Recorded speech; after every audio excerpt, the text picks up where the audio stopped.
Long before the internet and gadgets were introduced, Filipino kids were already playing this social game called Tumbang Preso.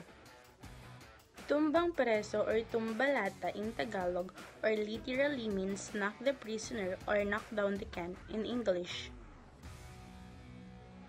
Ang layunin ng larong tumbang preso ay kailangang patumbahin ng mga manlalaro ang lata at kunin ang inihagis na tsinelas bago pa man mapatayo ng taya ang lata.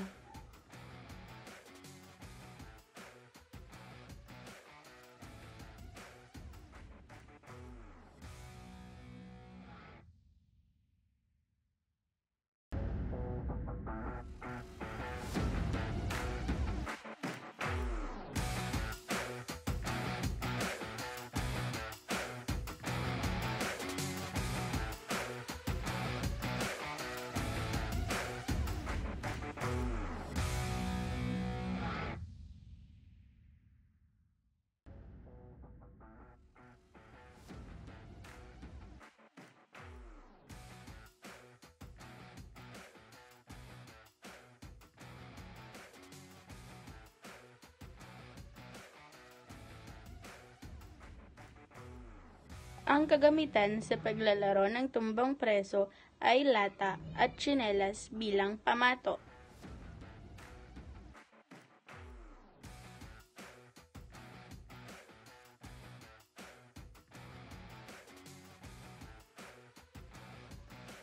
Karaniwang nilalaro ang tumbang preso ng 4 hanggang 10 mga bata.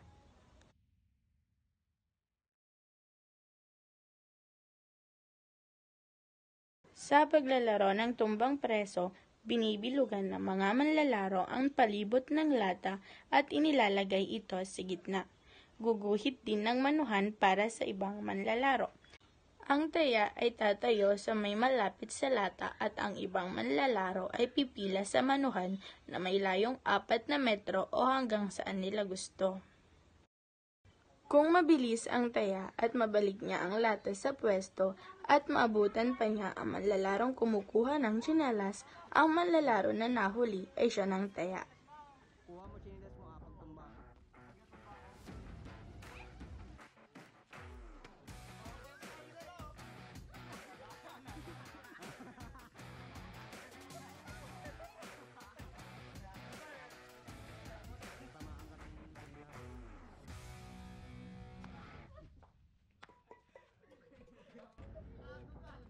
Tatayo mo doon. Tayo mo doon.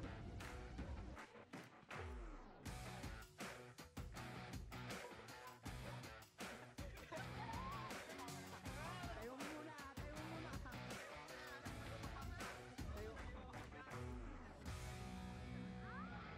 Tayo mo muna. Pagka pagkatumba.